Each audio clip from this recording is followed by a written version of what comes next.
Outdoor Adventures. Greetings all, Chuke here from Chuke's Outdoor Adventures. Well, I wanted to do a video on the top 3 firearms that guides in Alaska choose, and I did get a hold of 2 guides. There was a couple more that I wasn't able to get a hold of, but I talked to, let's see, 1, 2, 3, 4 other guys that were involved in the outdoors industry up here in Alaska, and just kind of wanted to get their take on what their top 3 firearms for Alaska would be. But let's go through this. So guide number 1, he said 30-06. I've killed every type of large animal in the state with mine. And then he said he uses his Ruger Mark II 30-06 that he got when he sold his hog at 10 years old at FFA. And so he's had this rifle since he was 10, and he's just harvested all kinds of large game, from grizzly bears to moose and everything, with this 30-06. So I thought that was great. Number 2, he said 12 gauge shotgun. And number 3, he said 10 millimeter handgun. And I really love what he said about it. He's pretty spirited about the 10 millimeter. I've talked to him about this before, so let me quote what he said. 10 millimeter Glock, because it is reliable, holds 16 bangers, and I can strip and clean it quickly. Anyone that disagrees is wrong and probably dumb. I'm probably one of a small number of people that has killed a mature grizzly bear with a 10 millimeter, and it has my full endorsement. So a mature grizzly bear in the interior of Alaska, very large, and he believes in the 10 millimeter. It reminds me of a story. I worked on base with this one guy that was just an incredible outdoorsman. Grizzly bears, brown bears, moose, just huge trophy animals. And I told him about my channel and, you know, what kind of stuff I did. And he's like, okay, well, what is your pistol of choice, revolver or, you know, a 10 millimeter auto? And I said, well, I lean more towards, you know, a Glock 20 and 10 millimeter. And he was like, good choice. And he proceeded to tell me that guys were switching over to 10 millimeter because they were shooting at brown bears that were coming at them with their big bore revolvers, you know, 44 Magnum, 454, things like that.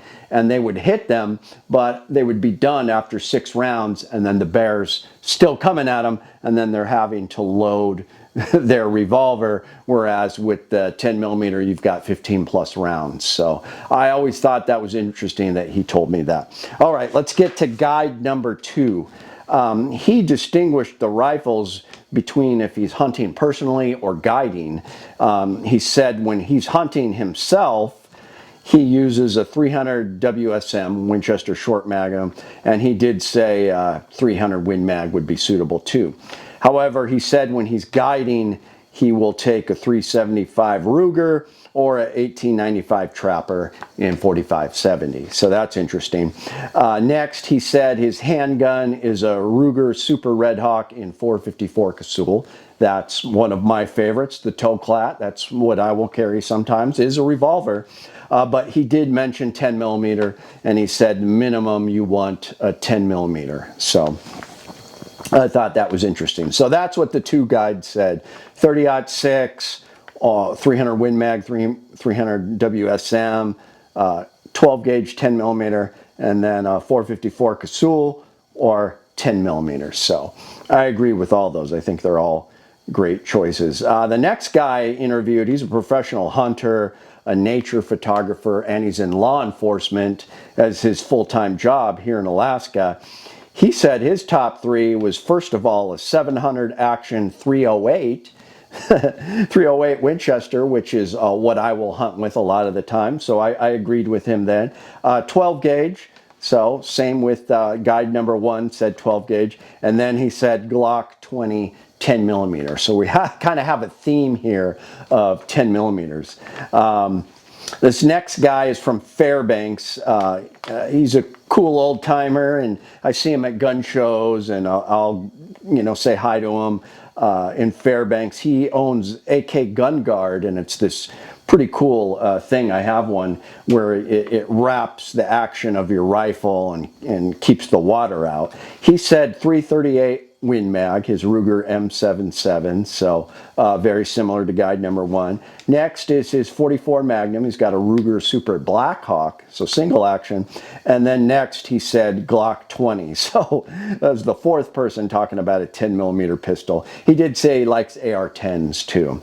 The next guys, I interviewed my buddy that owns Quick Lock holsters. So he's a hunter. He lives in the Matsu Valley, and he deals with a lot of outdoorsmen, a lot of hunters. He sells a lot of the chest holsters. He said a Ruger 1022, which is interesting because that's usually in my top 5. It's a 22 long rifle. Then he said 300 Win Mag rifle, so it's another one for 300 Win Mag, and then 30-06. So seemed to be a theme here. Next, I interviewed my gunsmith, Denali Arms LLC. I'm going to see him tomorrow. He's going to cut and mill my slide of an HK45 compact tactical, and he's going to put a Holosun EPS carry on it. So I'm very excited about that. But he said his top 3 would be 44 Magnum, 300 Win Mag, and a 30-06 rifle. So out of all these guys I interviewed, 300 Win Mag and 30-06 tend to be kind of listed a lot. What's interesting is the guy from Fairbanks said he used to like 338 Win Mag when bullets weren't as good, but now they're making better bullets for some of the other things. So I thought that was pretty interesting. So we have 30-06 and 300 Win Mag, also 300 Winchester Magnum. So kind of the more powerful 30 caliber rifles.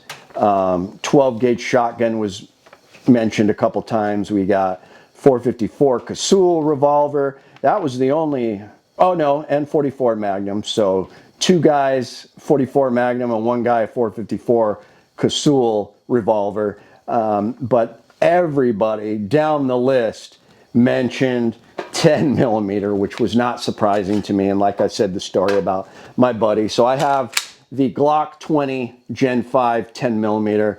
I have it all done up, how it goes in my chest holster. It just can't be denied that 10mm is good for the outdoors. And I like the quote of that guy who said that he's one of the few people in this state that killed a mature grizzly bear. Because, I've told the story about Kim Woodsman. He killed a charging sow brown bear, but she was smaller. It was probably like a 300, 400 pound brown bear. That was not a mature brown bear, and people will sometimes point that out to me. But this guide killed a mature grizzly bear, so we're talking big. A mature grizzly bear in the interior can get very big, 600, 700 pounds, 1,000 pounds. They get huge, and he's a fan of the 10mm. Everybody on this list was a fan of the 10mm, so I thought that was very interesting. Please let me know your thoughts. I know people have a lot of different opinions on this, but I think it's interesting that 30-06 once again and 300 Win Mag made the top of the list, as did 10mm. So I got a video coming out tomorrow on my 357 SIG shield, a Smith & Wesson shield in 357 SIG, where I test the power and I actually run it over a chrono and do a penetration test. I was really surprised with how powerful it is. So check that out. Please become a patron if you can. I got links down below. Buy a Chuke hoodie. And I appreciate you guys. It's Chuke, your friend in the field. My name is Chuke. I like to trade my guns just for fun, but now I have none. Oh, look, get shot by a bear, but I don't care. I got a 10mm. Chuke's Outdoor Adventures. Watch you all die every time.